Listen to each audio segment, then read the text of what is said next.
वासियों, पंचायत वासियों, मैं पूनम देवी इस चुनाव में निर्दलीय प्रत्याशी हूँ। मेरा चुनाव चिन्ह मोतियों के माला छाप है जो क्रम संख्या 8 पर अंकित है। मैं सबको प्रणाम नमस्कार करती हूँ।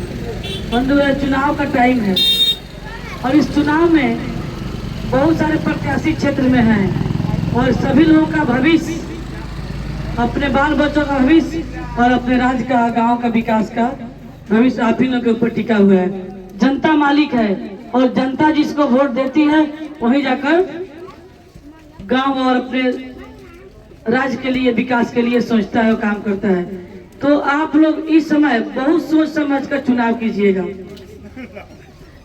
इसलिए कि होता है कि बेगर समझे किसी को वोट दे देते हैं और 5 वर्षों तक पछताना पड़ता है। और सोच समझ कर आप लोग वोट दीजिएगा तो 5 साल पछताना किसी को नहीं पड़ेगा। मैं आप लोग के सामने 25 वर्षों से जनता की सेवा में हूँ। 2001 में मैं जिला परिषद के चुनाव जब जीती और अपनी घर आंगन को छोड़ करके मैं जनता की सेवा में हमेशा लगी रहती हूँ। मैं अपनी घर आंगन में लौट करके नहीं गई 25 वर्षों से और जनता की सेवा निरंतर करते आ रही हूँ। इस बार मैं विधानसभा के चुनाव में खड़ी हूँ तो मेरा आप लोगों से अधिकार है कि आप लोग मुझको आशीर्वाद दीजिए और आशीर्वाद वैसे दीजिए जो चुनाव चिन्ह मोतियों के माला छाप है उसके सामने बटन दबा करके आप लोग आशीर्वाद मुझको दीजिए। मैं बहुत दूर की नहीं हूँ कि आप लोग नहीं जानते हैं, मेरा घर बंजिया हुआ। मैं किसी राजघराने की बेटी नहीं हूँ और किसी राजघराने की मैं बहू नहीं हूँ। मैं किसान की बेटी, किसान की बहू, किसान की पत्नी हूँ। मैं गरीब परिवार से, गरीबों का दुख दर्द मैं समझती हूँ कि ये गरीब को अपनी घर चलाने में कितनी परेशानियां होती हैं। तो आप लोग अभी जो भी चुनाव कर रहे हैं, अभी चुनाव में बहुत सारा खेल होगा। जात पात, ऊंच नीच, धर्म, सभी को चुनाव में लाया जाएगा, इसलिए कि सबका दिमाग जो है कि सही सोच से भटका दे और दूसरे बातों में उलझा दे। और होता क्या है कि हम लोग ग्रामीण जनता, गांव के लोग आपस में इसी में लड़ते हैं कि आप दूसरे जाते हैं, हम दूसरे जाते हैं, आप दूसरे धर्म को पूछते हैं, थोड़ा दूसरे धर्म को पूछते हैं। इसी में उलझ करके सही बात सोचने की शक्ति जो है हम लोगों के दिमाग से हटा दी जाती है और जिसके कारण हम लोग चुनाव कभी कभी गलत तरीके से कर लेते हैं। बंधु, तो निवेदन करती है कि ऐसा कभी नहीं, न पैसा के चक्कर में पड़ना है और न जाति के भेदभाव पर करना है और न जो है कि धर्म का भेद रखना है। सभी लोगों से निवेदन कर रही हूँ कि मैं सच्ची दिल से जनता की सेवा की हूँ। तो आप लोग इस बार चुनाव में 10 प्रत्याशी हैं और बहुत लोग जो है हेलीकॉप्टर से उतर करके आया है चुनाव में और मैं जमीन पे हूँ। जो हेलीकॉप्टर से आए हैं, करोड़ों करोड़ों खर्च करके आए हैं, आज ये भी जीरो है और मैं जमीन पे हूँ तो मैं भी जीरो हूँ। मालिक कौन है? जनता है। जो पैसा से वोट खरीदना चाहता, जो पैसा से टिकट लिया, जो चुनाव जीत कर जनता के बीच में कभी नहीं आया, आज फिर कहाँ आएगा लोग? तो जनता के बीच में। तो सभी प्रत्याशी जीरो है। 10 प्रत्याशी, 200 प्रत्याशी, कोई महान नहीं है। महान जनता है। अगर आप लोग महान नहीं होते तो जो बड़े बड़े पूंजीपति लोग हैं वे वोट मांगने नहीं आते गांव में। बाबा भीमराव अम्बेडकर जो संविधान लिखे और बनाए कि सबका वोट बराबर है और जनता के वोट से जो चुनाव जीतेगा, जनता के वोट जिसके पक्ष में जाएगी वही राजा होगा। तो यह बहुत बड़ी चीज संविधान में लिखा गया वही है कि आज सभी लोग, एक गरीब जनता हो चाहे किसी वर्ग, किसी समाज की हो, इसके पास तन पे वस्त्र नहीं है, खाने के लिए दाना नहीं है, उनके पास भी जाकर लोग सर झुकाते हैं, कर जोड़ते हैं कि आप मुझको वोट दीजिएगा। तो आप समझ जाइए कि जनता कितनी महान है। जनता कितनी महान है आप लोग समझ जाइए। और जो है कि हम लोग का वोट जो है, हम लोग शिक्षा पर कम जोर देते हैं, हम लोग कमाने पर लग जाते हैं, लेकिन देखते हैं कि कभी रिक्शा चालक को, सब्जी बेचने वाला का बेटा और बेटी डीएम एसडीओ बनती है। उनका सोच बड़ा है, हम लोग का सोच बड़ा नहीं है। हम लोग छोटे से बच्चा को काम में लगाते हैं और काम में लगाते हैं तो हम लोग की सोच जो है छोड़ जाती है, हम किसी के चक्कर में पड़ जाते हैं। वही लोग जो हम लोग के हाथ से पानी नहीं पीते थे, छुआछूत का भेदभाव ना था, आज भी जो है कि हर कोई एक जगह बैठ कर नहीं खा सकता है। अब वोट हम लोग का चाहिए, जो हमारा शरीर छुआएगा आपसे, तो फिर आपसे मैं वोट मांगने कैसे आऊंगी? जब जब जब सब कोई एक है और वोट बराबर है, तो नहीं बोले कि कोई धर्म नहीं, कोई जाति नहीं। 10 में जो प्रत्याशी आपको ठीक लगे, 10 प्रत्याशी में जो ठीक लगे, आप लोग उनको वोट दे सकते हैं। लेकिन एक बात मैं बोलूंगी, जब 25 वर्षों तक मैं घर आकर, जब चुनाव लोग एक बार जीतता है, आप लोग सुन लीजिए, एक बार कोई जीतता है तो घर बना लेगा, शहर में, गांव में भी घर बना लेगा, अपना जहाँ बनाए बढ़िया से घर बना लेगा, व्यवसाय कर लेगा और घर में सुख शांति से रहेगा। लेकिन पूनम देवी आपकी बेटी, मैं 3 बार चुनाव जीती और तीनों बार चुनाव जीतने के बाद मैं जनता के बीच में रह गई हूँ। मैं न घर बनाई हूँ, न ऐशो आराम की जिंदगी जी हूँ। अगर मैं भी चाहती तो घर बना करके और आराम से अपने घर में रहती, जनता से मतलब नहीं होता। लेकिन कहने का मतलब, जनता कहती है फलाना को वोट दी न, तो 5 साल बाद आया, चुनाव में मुंह नहीं दिखाया और जनता भटक कर खोजती है तो आदमी मिलता नहीं है। तो मेरा सोचता है कि मैं वैसे नहीं करूंगी। अगर मैं भी वैसे करूंगी तो उसमें मेरी गिनती उसी लाइन में होगी। जैसे कहावत है कि किसी जंगल में जब आग लगी थी तो एक गौरैया चिड़िया चोंच में पानी भर के और जंगल की आग पर डाल रही थी। वही आदमी पूछा कि क्या है गौरैया, तुम्हारे इस चोंच के एक बूंद चोंच में जो पानी लेकर आई है, इसको डाले जंगल के आग में, तो क्या जंगल के आग बुझ पाएगा? इतनी भयंकर आग है।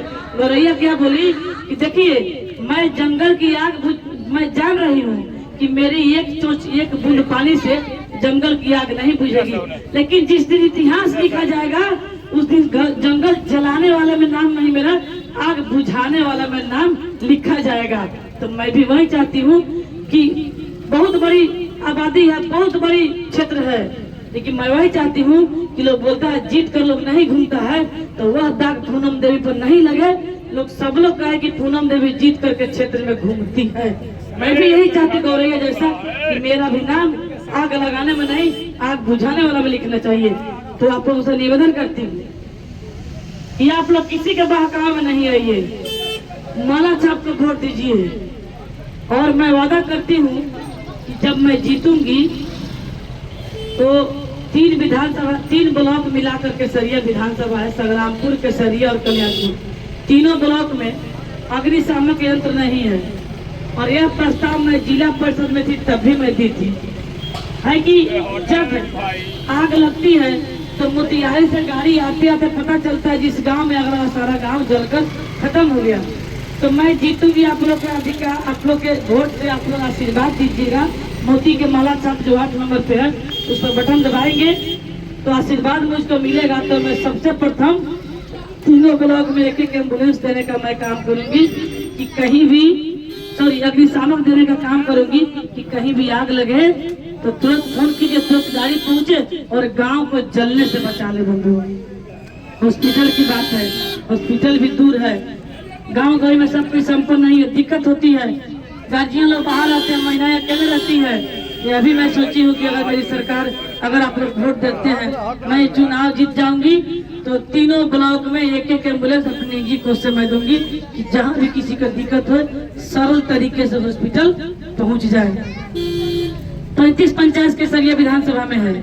मैं वादा करती हूँ कि 35 पंचायत में, हर पंचायत में एक लड़का या लड़की जो पढ़ने वाले हो, जो कुछ करना चाह रहा है, उनके पास पैसे की कमी है, वे लोग कुछ करना चाहेंगे, पढ़ना चाहेंगे, उन लोग को मैं रोजगार दूंगी कि गांव में ही रोजगार करके वो अपना पढ़ाई पूरा कर सकते हैं। यह मेरी अपनी सोच है। और मैं जो काम कुछ बता दूं कि जैसे कि सब लोग जीत करके और कुर्ता पजामा पहन करके घूमते हैं लोग, उससे नहीं होता है, उससे नहीं होता है। केसरी अभी 2 महीना पहले कितना यूरिया का दिक्कत हुआ है, पूरे जगह यूरिया की दिक्कत हुआ, यूरिया किसी को नहीं मिली है।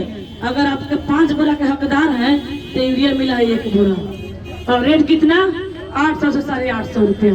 अगर बोलिए गलत होता, कोई नेता, चाहे किसी दल का नेता, मैं सभी दल के बारे में बात कर रही हूँ, कोई आवाज नहीं उठाया कि किसान का यूरिया जो अलॉट हुआ मेरे जिला के लिए और केसरिया ब्लॉक के लिए, चाहे सोरतर गांव के लिए, तो यूरिया हुआ क्या? कोई आवाज नहीं उठाई। एक सिंगल पूनम देवी आपकी बेटी केसरिया में, पूरे केसरिया में पैदल मार्च समूह में महिला किसान और जेंट्स किसान को लेकर के स्लोगन छपवा करके केसरिया घुमाकर मैं केसरिया मार्केट में धरना दी थी कि आखिर मेरे हक का यूरिया कहा गया। तो बंधुओं देखिए, प्रशासन के खिलाफ जब लड़िएगा तो जनता को फायदा होगा, तो जनप्रतिनिधि के फायदा नहीं होगा। आज जब आप कमीशन वसूल लीजिएगा तो उसके खिलाफ आप बोलिएगा नहीं, तो जनता परेशानी झेलेगी। कमीशन लीजिएगा तो प्रशासन के खिलाफ नहीं बोलिएगा।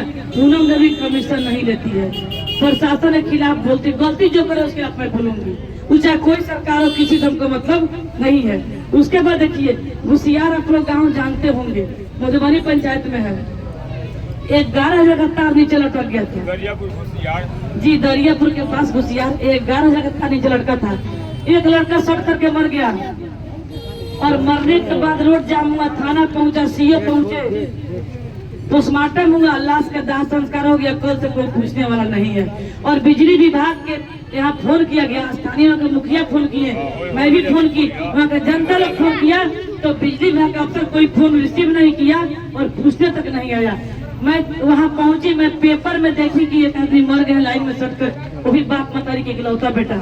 मैं वहाँ पहुंची और जाकर मिली, और कल 3 दिन जब हुआ कहीं केस नहीं, तो मैं तीसरा दिन पहुंची संग्रामपुर थाना में, उस आदमी को बुलाई वहाँ और बुलाई और मैं केस करवाई हूँ। किसके ऊपर?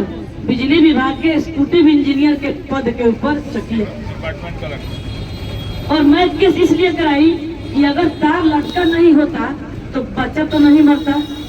अगर घर में किसी की बच्चा अगर सड़ करके चाहे कोई मर जाए चाहे मैं ही मर जाऊं तो जिम्मेवारी विभाग की नहीं होती है, घर की जिम्मेवारी अपना है। लेकिन बाहर तार लटका है, विभाग इसीलिए रखा है कि बाहर जो भी समस्या अपना देख काहे के लिए यही रहता है कि कहीं तार नहीं टूटे, कहीं तार पेड़ में नहीं सटे, किसी की क्षति नहीं हो। तो आप पैसा लीजिएगा, जनता के पास नहीं आइएगा। लेकिन जब केस करा दी तो जानते हैं क्या हुआ? बिजली विभाग के जेई उस आदमी को फोन करने लगा कि आइए और केस उठा लीजिए, आपको पैसा हम दिलवा देंगे। कहाँ से? तो आपदा से। देखिए शिक्षा कहाँ हम लोग शिक्षा फैल रहे, आपदा से। सब कोई नहीं जाना आपदा का पैसा कैसे मिलता है, बिजली विभाग का पैसा कैसे मिलता है। आपदा हुआ वो आदमी मेरे पास फोन किया कि मैडम केस उठा लेते हैं, हमको आपदा से पैसा बुलाए, जेई दिलवा देंगे। मैं बोली जेई 3 दिन से कहा था, घर में लाश पड़ी थी, पूरा गांव पूरा ब्लॉक आ गया साइड पर, और उस समय विभाग कहाँ थी? विभाग नहीं पूछने आया। थाना प्रभारी फोन कर रहे हैं कि केस लड़िएगा, आप गरीब हैं, थाना पुलिस होगा, कोर्ट कचहरी, पैसा कहाँ से आएगा? तो आदमी मेरे पास फोन किए, मैं दरियापुर में ही थी, यहाँ से मैं दरियापुर को बुलाए तो लोग गई थी। तो मैंने बोली आप केस नहीं उठाइए और जान जाइए कि आपदा का पैसा कब मिलेगा, आकाशीय बिजली जब गिरेगी तब मिलेगा, आपदा का पैसा मिलेगा। या पानी में कोई डूब कर मर गया, वो आपदा हुआ। आंधी तूफान में अचानक पेड़ गिर गई सर पे, शरीर पे, वह मर गया तो आपदा हुआ। लेकिन यह जो लाइन में सटा है बाहर, यह विभाग की लापरवाही, आपदा नहीं है। जब भी उठाइएगा केस तो आप उसको बच जाएगा, अपना बच जाएगा, आपको कुछ नहीं मिलेगा। अब जाकर देखिए केस नहीं उठाए, और जानते क्या हुआ? मैं सुपरविजन भी करा करके डीएसपी से भेजवा दी, उनका पैसा नहीं लगा। और मैं बोली कि जो भी पैसा लगेगा केस लड़ने के लिए पूनम देवी लड़ेगी, आपको कोर्ट कचहरी नहीं जाना है। वहाँ के मुखिया कहे कि पूनम जी मैं भी आपके साथ हूँ, हम भी चंदा देंगे इस केस की लड़ाई में। वहाँ के पूर्व जिला पार्षद वो भी कहे कि मैं भी चंदा दूंगा इस केस की लड़ाई में। देखिए आप निकलिएगा ना तो आपको मदद करने के लिए